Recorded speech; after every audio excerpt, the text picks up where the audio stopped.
wabarakatuh.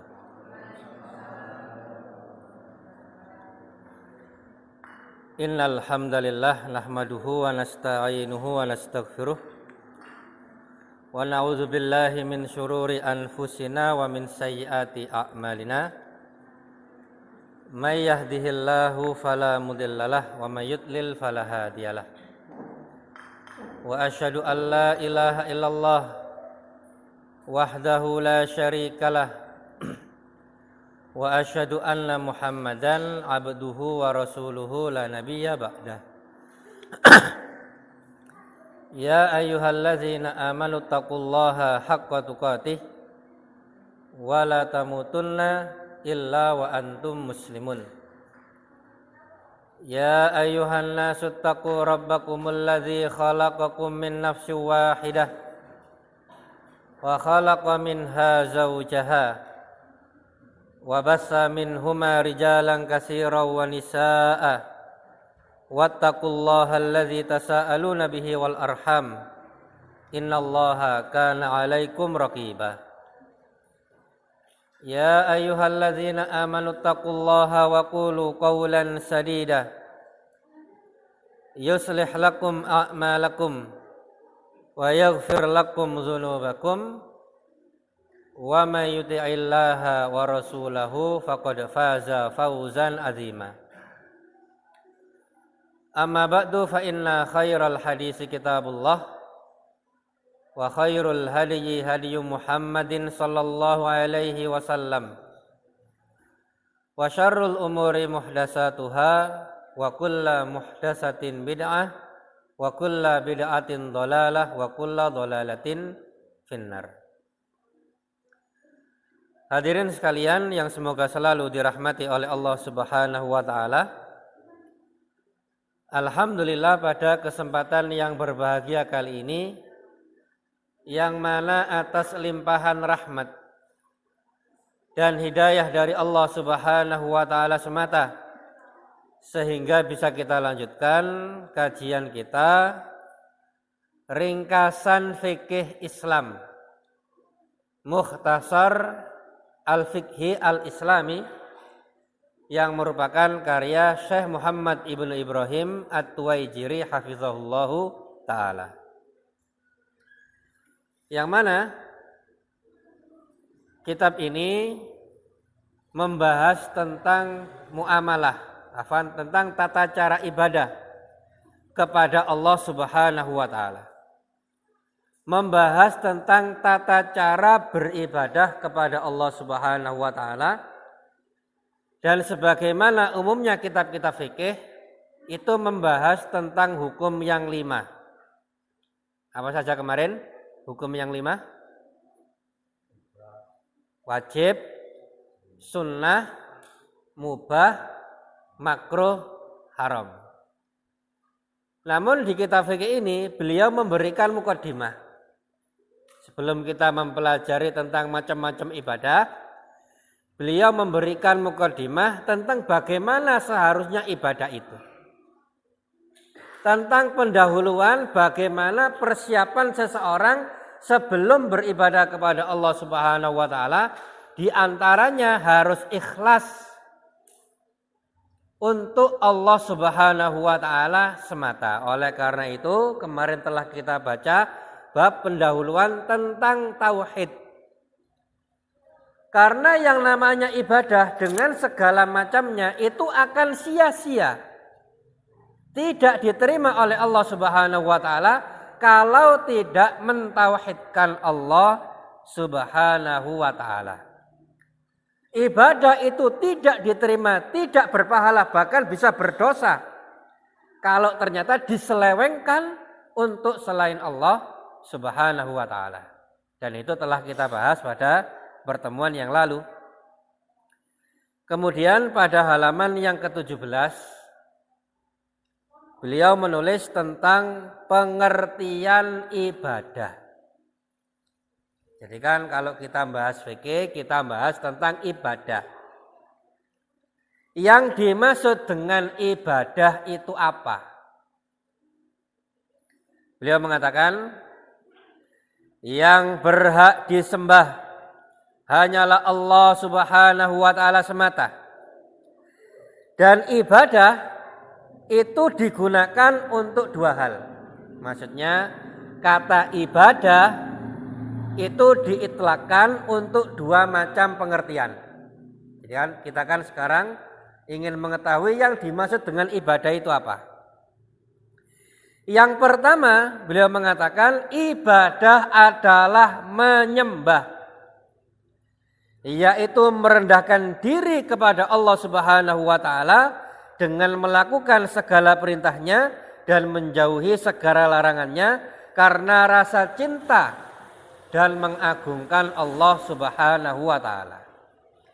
Jadi di antara makna ibadah adalah at-tazallul, merendahkan diri, menghinakan diri di hadapan Allah Subhanahu wa taala. Itu di antara makna ibadah. Yang mana memahami makna ibadah itu sangat penting, sangat urgen sekali, terlebih lagi banyak orang yang melakukan kesyirikan, beribadah kepada selain Allah Subhanahu wa taala, tapi dia tidak merasa syirik. Karena dia merasa tidak sedang beribadah, padahal dia itu sedang beribadah kepada selain Allah Subhanahu wa taala.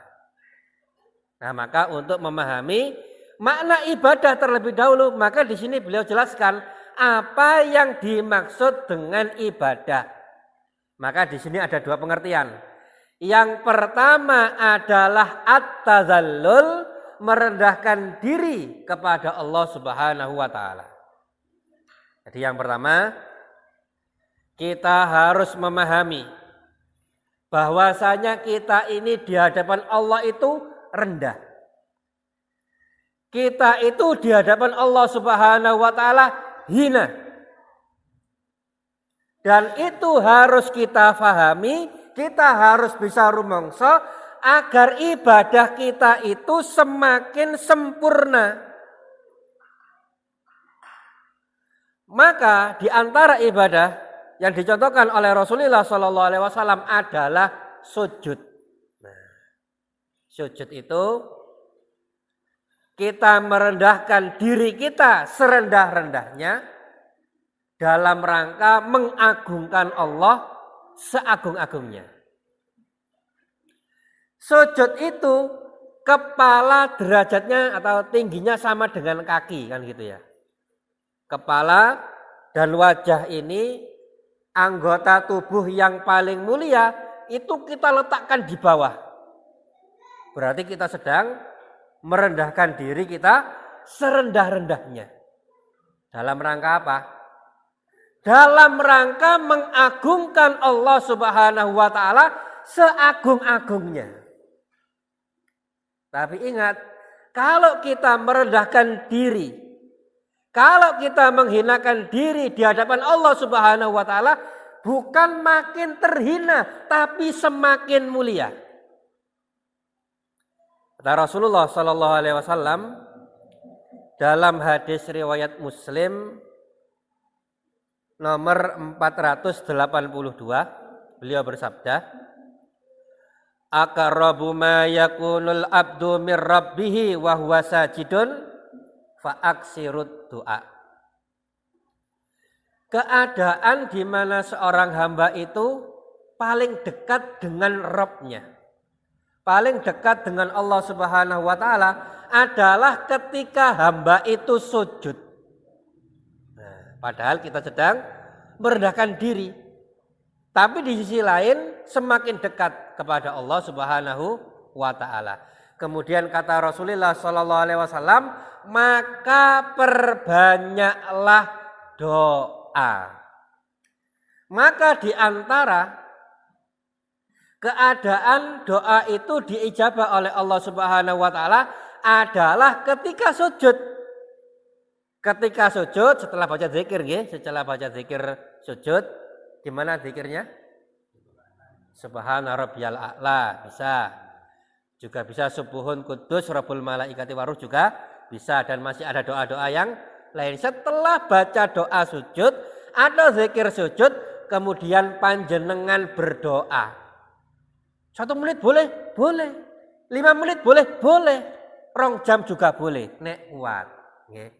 Tapi kalau sedang sholat sunnah atau sholat sendirian, kalau sholat berjamaah jadi imam, ya jangan, kasihan makmumnya. Sawai durung dikai banyu, sawai durung dipacul. Nah, ternyata imamnya sholatnya 2 jam, jangan.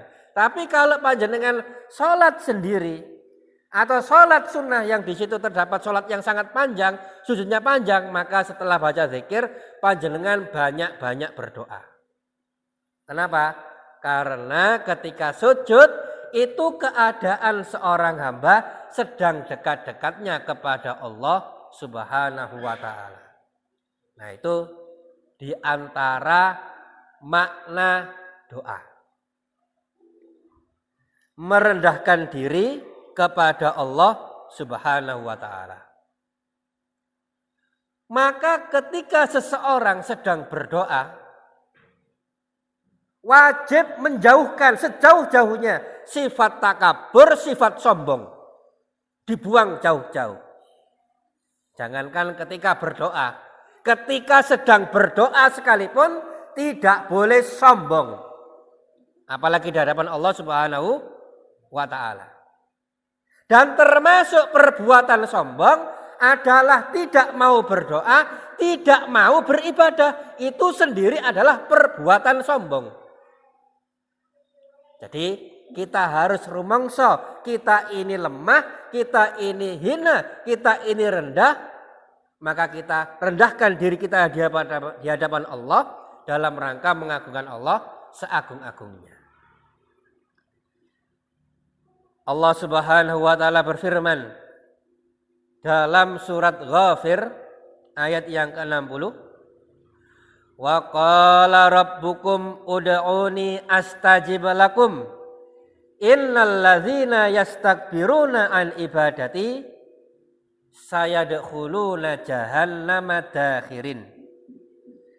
Dan Rabb kalian berfirman, Allah Subhanahu wa ta'ala berfirman, berdoalah kepadaku. Nah, ini firman Allah. Berarti Allah yang perintahkan. Berdoalah kepadaku, niscaya pasti aku kabulkan. Sesungguhnya orang-orang yang menyombongkan diri dari menyembahku akan masuk neraka jahanam dalam keadaan hina dina.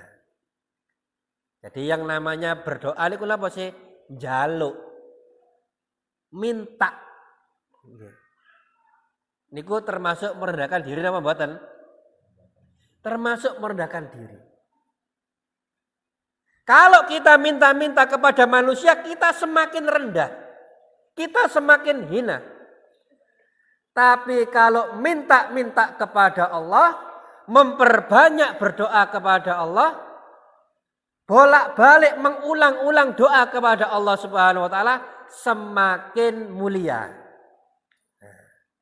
Dan bahkan ada ancaman, orang-orang yang tidak mau beribadah kepadaku, orang-orang yang menyombongkan diri dari ibadah kepadaku akan masuk ke dalam neraka secara hina dan dina. Nah, oleh karena itu ibadah itu wajib. Karena kita ini rendah di hadapan Allah Subhanahu wa ta'ala, kita harus rumangsa, kita harus menyadari kita ini lemah, kita itu butuh Allah. Dan bedanya manusia dengan Rabbuna Azza wa Jal, kalau manusia itu dimintai sekali, 2 kali mungkin masih bisa. Tapi kalau seseorang selalu minta bantuan finansial, ya bahkan dijadikan langganan, nah suwe-suwe napa sumpek. Minta lagi, apa kamu nggak tahu malu? Nah mungkin seperti itu. Tapi beda dengan Allah Subhanahu wa ta'ala, Zat yang maha kaya, zat yang maha sempurna. Semakin kita minta, Allah semakin cinta.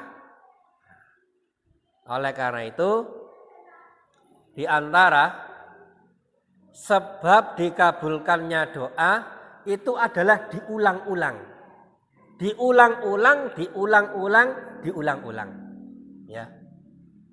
Pagi, ya Allah, minta khusyuk dalam sholat ya Allah.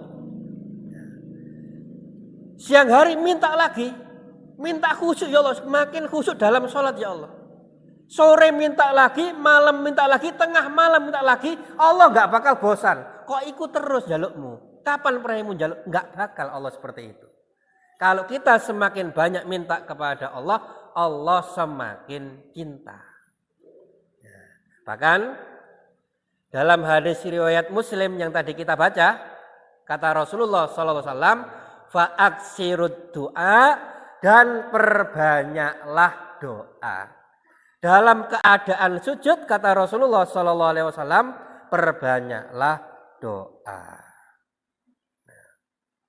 Maka dari hal ini jamaah sekalian bisa kita ketahui bahwasanya yang namanya manusia itu tidak cukup berbuat baik kepada sesama saja, enggak.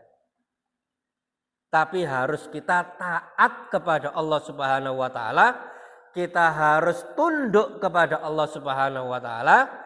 Di antara caranya adalah menjalankan perintah Allah dan menjauhi segala larangan-larangan Allah Subhanahu wa taala. Dan itulah nanti yang disebutkan, dijelaskan dalam ilmu fikih. Perintah Allah apa saja? Salat, puasa, zakat, haji bagi yang mampu dan lain sebagainya, itu semuanya nanti dibahas dalam ilmu fikih. Nah, itu makna ibadah yang pertama. Kenapa wau? Merendahkan diri, menghinakan diri dalam rangka beribadah kepada Allah Subhanahu wa taala. Adapun yang kedua, yang dimaksud dengan ibadah adalah al-muta'abbadu bihi. Sesuatu yang dengannya Allah itu disembah. Sesuatu yang dengannya Allah Subhanahu wa taala itu disembah. Berarti segala macam amal dan perbuatan, tata cara amalan dan ritual yang dengan itu kita menyembah Allah, maka itu adalah ibadah. Para ulama menjelaskan, yang dimaksud dengan ibadah adalah kullu ma yuhibbuhullah wa yardahu minal aqwal wal a'mal adz-dzahira wal batinah, yaitu segala macam perbuatan yang dicintai oleh Allah Subhanahu wa taala, baik berupa perbuatan, ucapan yang zahir maupun yang batin, itu semuanya adalah ibadah. Yang batin misalkan apa? Ikhlas, dicintai oleh Allah. Takwa, dicintai oleh Allah. Rasa malu, dicintai oleh Allah. Maka termasuk ibadah. Amalan secara lisan apa? Baca Al-Quran, mengucapkan salam, baca kalimat-kalimat zikir, membaca hadis-hadis Rasulullah SAW.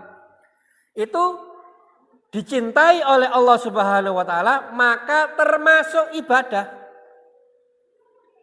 Begitu pula dengan amalan badan, seperti sholat, seperti haji dan lain sebagainya. Amalan harta seperti sedekah, infak, zakat, kalau itu dicintai oleh Allah Subhanahu wa taala, maka hal itu termasuk ibadah. Nah, cuma di sini perlu kita garis bawahi, bagaimana caranya kita mengetahui suatu amal perbuatan itu dicintai oleh Allah.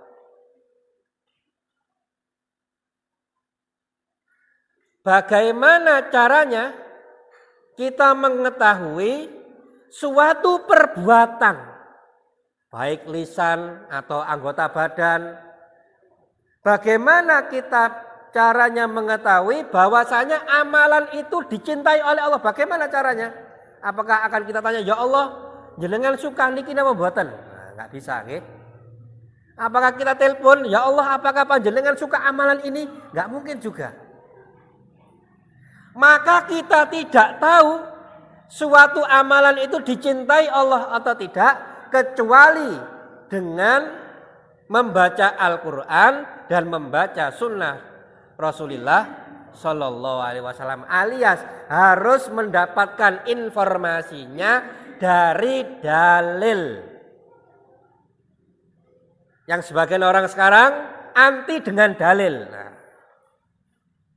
jangan sampai kita anti dengan dalil. Kenapa? Karena dalam dalil-dalil itu Allah Subhanahu wa taala memerintahkan sesuatu, dan di dalam hadis juga Rasulullah Sallallahu Alaihi Wasallam menjelaskan tentang bagaimana tata cara beribadah kepada Allah Subhanahu wa taala. Ya. Maka dalam beribadah kita itu harus merujuk kembali, ya, kembali kepada Al-Quran dan sunnah Rasulullah Sallallahu Alaihi Wasallam. Nah. Jadi itu makna yang kedua, yaitu ibadah adalah al-muta'abbadu bihi, sesuatu yang mana Allah Subhanahu wa taala disembah dengannya. Berarti kita nyembah Allah itu dengan cara. Caranya apa? Banyak. Yang penting ada perintahnya. Nah, kan gitu. Contoh ibadah yang semuanya kita melakukannya dan ada perintahnya itu apa? Misalkan wudu. Insya Allah pernah wudu sedanten nggih? Iya. Barusan wudu Pak Ustaz, barusan saja. Kan gitu. Pertanyaannya, yang memerintahkan panjenengan wudu niku sinten? Apakah Pak Ustaz? Mboten. Apakah Pak Guru? Mboten. Yang memerintahkan adalah Allah Subhanahu wa taala, sebagaimana dalam firman Allah Subhanahu wa taala surat Al-Maidah ayat 6. Berarti ada dalilnya. Segala sesuatu yang diperintahkan oleh Allah berarti itu diridhoi oleh Allah. Allah Subhanahu wa taala berfirman, ya ayyuhalladzina amanu idza qumtum ilas salati faghsilu wujuhakum wa aydiyakum ilal marafiqi famsahu biruusikum wa arjulakum ilal ka'bain. Wahai orang-orang yang beriman, apabila kamu hendak mengerjakan sholat, maka basuhlah wajahmu. Leres ya? Panjenengan kalau wudu basuh muka. Dan tanganmu sampai dengan siku. Kemudian membasuh tangan sampai napa niki? Bahasa apa mriki napa? Sikut. Wamsahu biruusikum, dan usaplah kepalamu, diusap. Gitu nggih. Nah. Wa arjulakum ilal ka'bain, dan kaki kalian sampai kedua mata kaki. Nah, berarti secara umum nggih. Anggota wudu itu ada 4. Anggota badan yang dibasuh atau juga diusap ketika wudu itu ada 4. Napa mawon? Wajah, tangan, kepala, kaki. Dan harus berurutan. Kalau orang yang nggak ngerti atau orang nggak tahu Islam kan, ini orang kok ngapain ya? Wajah, kemudian tangan, kemudian kepala, kemudian kaki. Sing ngongkon niki sapa? Yang memerintahkan adalah Allah Subhanahu wa ta'ala. Maka tidak boleh ditambah-tambahi, nggak boleh dikurang-kurangi, nggak boleh diubah-ubah. Tak tambahi udel diusap sisan. Angsal napa mboten? Aku nek wudu, udele tak kei banyu ben seger. Angsal apa mboten? Mboten angsal. Kenapa? Karena wudu itu sudah dijelaskan oleh Allah Subhanahu wa taala tata caranya. Jadi Allah Subhanahu wa taala telah memerintahkan kita untuk beribadah. Allah telah perintahkan kita untuk nyembah Allah dan caranya sudah diajarkan oleh Allah dan dijelaskan oleh Rasulullah sallallahu alaihi wasallam. Bener nggih? Nah, maka enggak boleh dibolak-balik. Pegel teko sawah sikile dhisik. Nah, mari ngono kepalae ben seger kabeh. Kemudian tangan kemudian wajah enggak boleh. Kalau dibolak-balik, kalau diubah-ubah, itulah yang namanya bid'ah, merubah-rubah ajaran Rasulullah sallallahu alaihi wasallam. Contoh lagi azan. Nggih. Azan niku wonten perintahin apa mboten? Oh jelas ada. Oleh karena itu kita laksanakan. Karena ada perintahnya, oleh karena itu kita laksanakan. Boleh nggak kita ngubah-ngubah azan? Hayya 'alas shalah fi masjid napa niki? At-taqwa nggih. Boleh nggak saya tambahi? Hayya 'alas shalah fi masjid at-taqwa. Marilah kita sholat di masjid at-taqwa. Boleh napa mboten? Enggak boleh. Ya, karena itu termasuk ibadah dan ibadah itu diperintahkan oleh Allah Subhanahu wa taala. Ya, dan tata caranya telah diajarkan oleh Rasulullah sallallahu alaihi wasallam. Ya.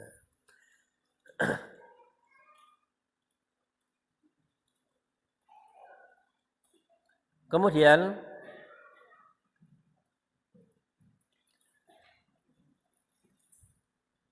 Al-Muallif mengatakan hikmatu khalqil jinni wal insi. Hikmah dari penciptaan jin dan manusia. Nah, apa maksudnya ini? Kenapa kok beliau itu menulis bab ini dalam bab ibadah? Karena dengan memahami tujuan penciptaan kita, maka ibadah kita itu semakin sempurna. Seseorang itu semakin tinggi cita-citanya, semakin mulia cita-citanya dan tujuannya, maka akan semakin tinggi dan mulia pula dia. Dan kita diberitahu oleh Allah, apa sih tujuan kita ada itu untuk apa? Dan seseorang itu nilainya itu berdasarkan niatnya, cita-citanya. Misalkan saja ada dua orang yang melakukan dua amalan yang sama, tapi beda niat. Maka kemuliaannya pun berbeda. Misalkan ada dua orang pak guru, atau ada dua orang dai, atau ada dua orang ustadz, dia ngajari masyarakat ilmu yang bermanfaat. Yang satu niatnya agar mendapatkan pundi-pundi harta. Ben tabunganku tambah akeh. Ben celenganku tambah kebek. Nah, itu niat yang pertama. Sedangkan guru yang lain niatnya, aku ingin ngajari masyarakat, ben masyarakat gak bodoh, ben masyarakat tambah pinter-pinter, ben gak dihapusi ambek wong-wong. Padahal yang diajarkan sama, tapi niatnya beda. Tapi tanya jenengan nggih, panjenengan saya tanya, antara guru satu dengan guru dua, lebih mulia mana? Yang mana, Pak? Padahal yang diajarkan sama. Saya ingin memajukan masyarakat. Saya ingin membimbing masyarakat agar sejahtera. Itu niat yang kedua. Yang pertama tadi niatnya Pak, aku ingin memperkaya diri. Beda. Dan Allah Subhanahu wa taala mengetahui isi hati kita. Dan Allah Subhanahu wa taala berfirman dalam surat Az-Zariyat, "Wa ma khalaqtul jinna wal insa illa liya'budun," dan tidaklah aku ciptakan jin dan manusia kecuali agar mereka menyembahku. Lah ini tujuan utama kula lan panjenengan ada itu ini. Jadi kalau nulis biodata nama Fulan bin Fulan, ya, alamat desa mana gitu ya, umur sekian tahun, tujuan hidup. Nah, di sini apa nih? Tujuan hidup napa? Nah. Nilai panjenengan, nilai kita itu bisa diukur dengan tujuan hidup. Apakah tujuan hidupnya itu ingin mencari istri yang cantik tok? Apakah ingin mempermegah rumah tok? Atau kita cari cita-cita yang lebih tinggi? Cita-cita yang tertinggi yang ada pada surat Az-Zariyat ayat 56, yaitu untuk nyembah Allah. Ini adalah cita-cita tujuan hidup yang tertinggi itu ini. Enggak ada tujuan hidup yang lebih mulia daripada nyembah Allah. Ya, jadi pejabat kalah Pak ambil tujuan ini. Ada orang nulis tujuan hidup pengen jadi pejabat. Sama ada orang nulis tujuan hidup untuk nyembah Allah. Masih mulia yang tujuan hidupnya untuk menghambakan diri kepada Allah Subhanahu wa ta'ala. Nah, maka agar ibadah kita itu semakin sempurna, agar hajinya semakin sempurna, dakwanya semakin sempurna, sholatnya, dakwahnya semakin sempurna, ingat ini adalah untuk nyembah Allah Subhanahu wa ta'ala semata. Nah, oleh karena itu seburuk-buruk ciptaan adalah orang-orang kafir. Syarrul bariyah, mereka adalah seburuk-buruk makhluk. Kenapa? Karena yang pertama, makhluk Allah yang diciptakan paling sempurna itu sinten? Ada hewan, ada menungso, ada jin, ya, ada benda mati. Yang paling ganteng niku sapa? Menungso. Laqad khalaqnal insana fi ahsani taqwim. Manusia itu diciptakan oleh Allah Subhanahu wa taala dalam sebaik-baik bentuk. Ya. Penciptaan yang paling baik itu manusia.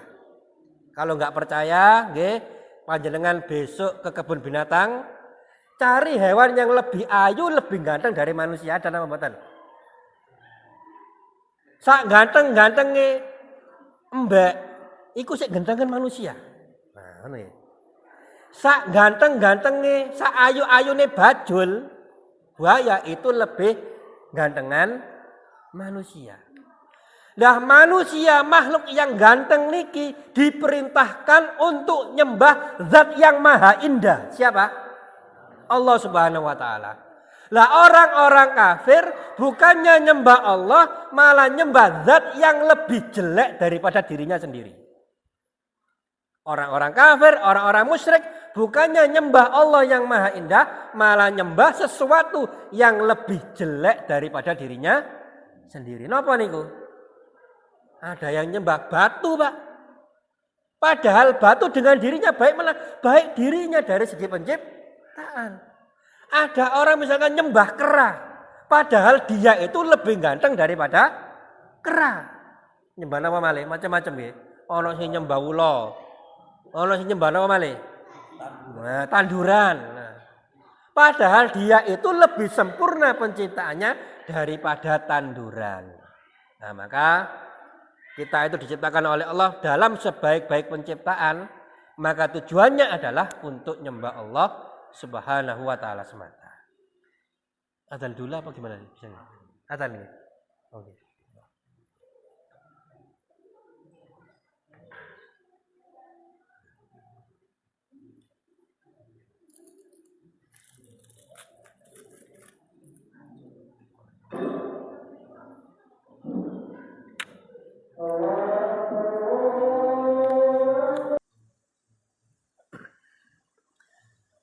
Sebelum dilanjutkan, barangkali ada yang ditanyakan, monggo dipersilahkan.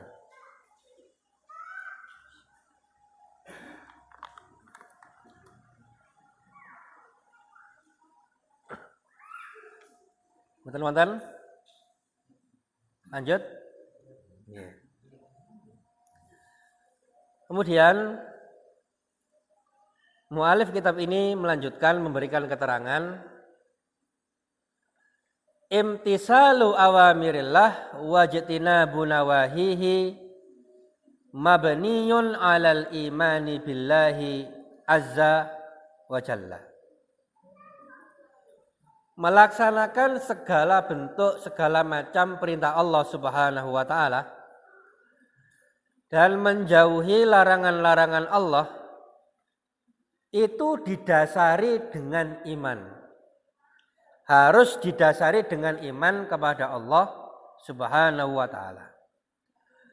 Wa idamati tasawwuri utmatil khaliq wa malikil mulki fil qulub. Dan pengakuan terus-menerus mengakui keagungan Allah Subhanahu wa taala di dalam hati. Wa dzalika bikasrati dzikrihi, dan yang sedemikian itu adalah dengan banyak-banyak zikir kepada Allah, banyak-banyak mengingat Allah Subhanahu wa taala.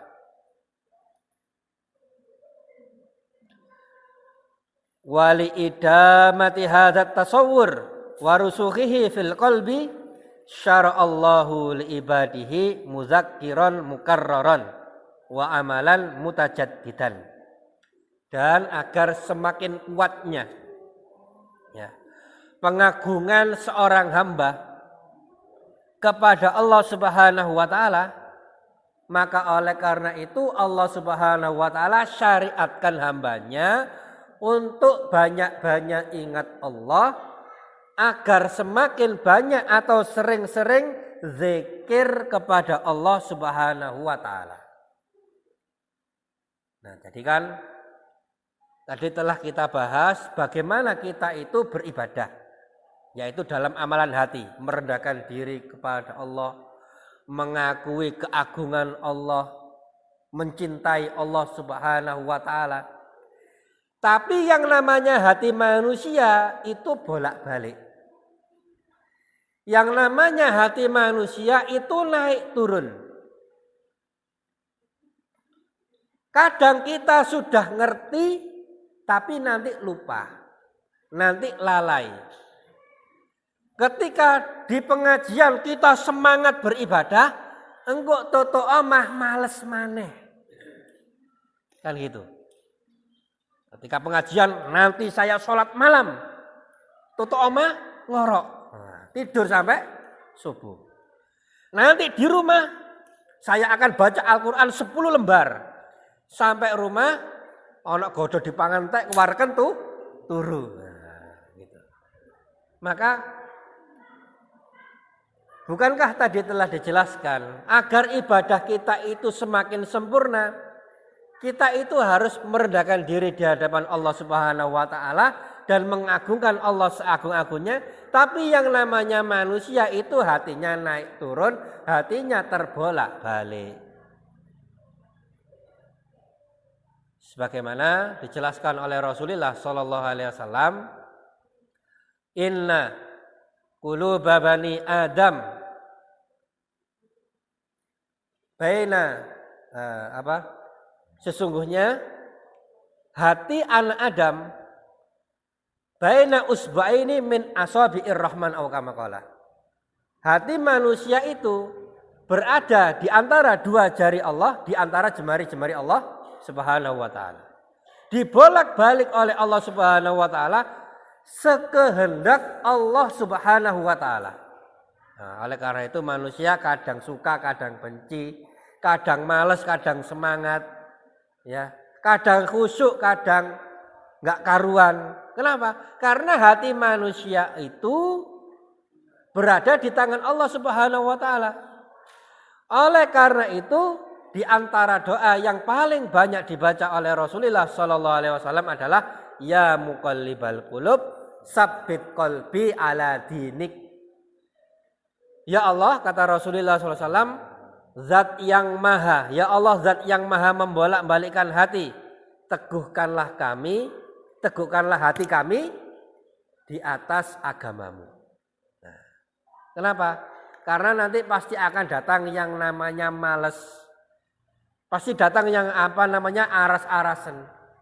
Dan untuk mencegah itu, kata mu'alif kitab ini, beliau mengatakan, karena itu Allah Subhanahu wa ta'ala syariatkan kepada hambanya untuk melanggengkan, merutinkan zikir.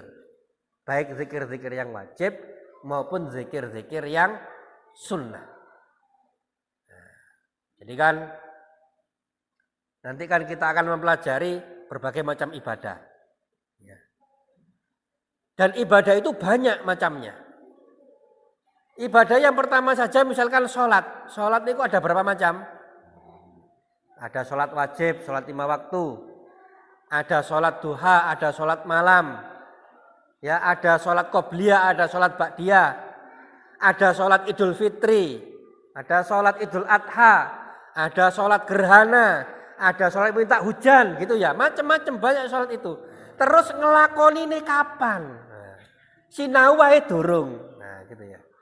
Kadang sinau tok tapi ora dilakoni. Kenapa? Karena hati kita itu lemah. Ben semangat terus bagaimana? Banyak-banyak zikir kepada Allah Subhanahu wa taala. Jadi belajar ilmu fikih ini akan semakin bermanfaat kalau kita dukung dengan banyak zikir. Tapi kalau kita kurang zikir, maka sinaune akeh tapi ora dilakoni. Ya. Ada seorang badui datang kepada Rasulullah sallallahu alaihi wasallam bertanya, "Ya Rasulullah, inna syara'i'al Islam qad kasurat alayya fa ambi'ni minha bi syai'in atasabbahu bihi au kama qala." Ya. Wahai Rasulullah, syariat Islam ini kok banyak wahai Rasulullah. Ada sholat, ada zakat, ada puasa, ada jihad. Banyak. Bahkan sholat saja tadi sudah bermacam. Puasa juga ada bermacam-macam. Maka ajarkanlah kepadaku wahai Rasulullah satu amalan yang kalau aku kerjakan semuanya kena wahai Rasulullah. Ini kalau kita yang ditanya, kita bingung jawabnya. Tapi karena yang ditanya adalah Rasulullah Sallallahu Alaihi Wasallam, maka Rasulullah bisa jawab. Karena beliau diberi oleh Allah mukjizat apa? Jawami'ul kalim.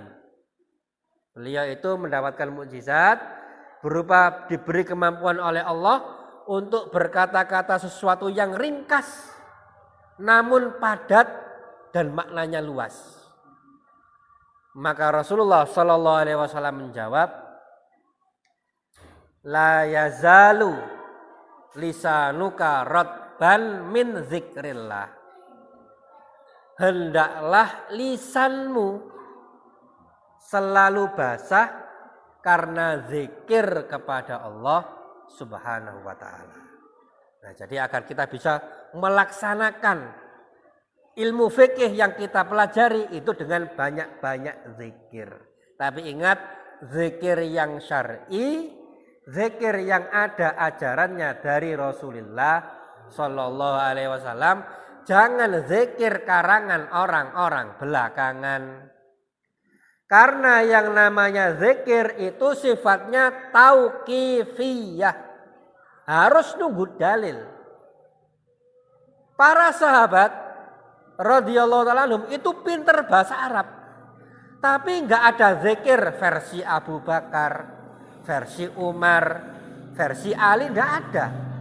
Semuanya itu merujuk kembali kepada Rasulullah SAW. Zikir-zikir yang diajarkan oleh Rasulullah itu yang kita usahakan untuk diamalkan. Ya, nah sekarang kan banyak nggih macam-macam zikir, ya, yang enggak ada dalilnya, yang enggak ada keutamaannya. Tapi seakan-akan menjadi sesuatu yang wajib. Lah kemudian terkait hadis tadi, Kenapa seorang yang bertanya kepada Rasulullah Shallallahu Alaihi Wasallam tentang banyaknya amalan, bisa jadi dia merasa berat, tapi ternyata diajari oleh Rasulullah zikir. Ya. Kata para ulama, karena dengan zikir itu seseorang akan otomatis nyebut-nyebut Allah terus. Subhanallah, Maha Suci Allah. Subhanallah, Maha Suci Allah. Sambil direnungkan maknanya. Dan kalau seseorang sudah atau sering menyebut-nyebut Allah dengan kalimat-kalimat thayyibah, maka akan muncul rasa cintanya kepada Allah Subhanahu wa taala. Kan gitu nggih?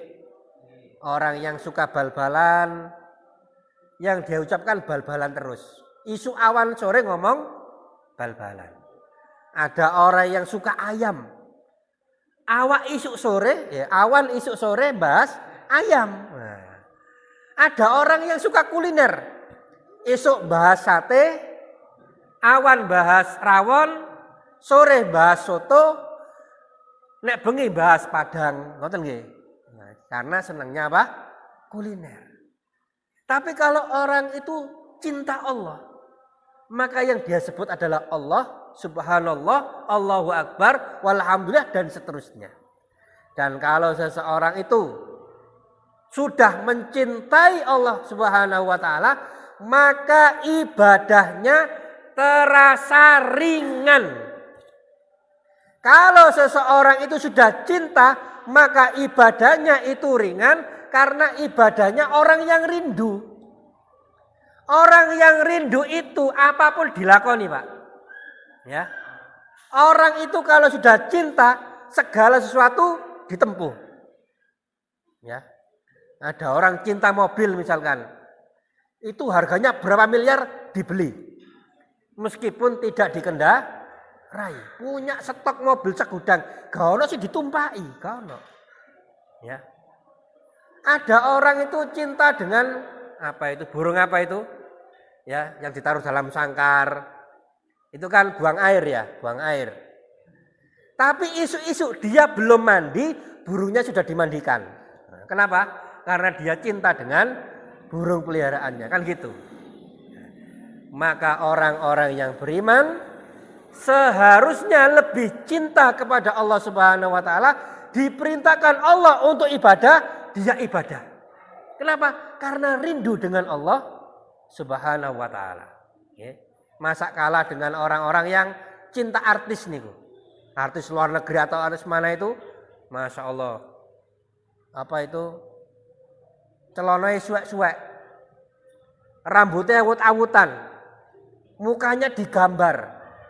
Ya. Telinganya ditindik pakai ngeten iki. Bolong-bolong. Tapi karena orang itu cinta dengan artis tersebut, ditiru, Pak, ditiru.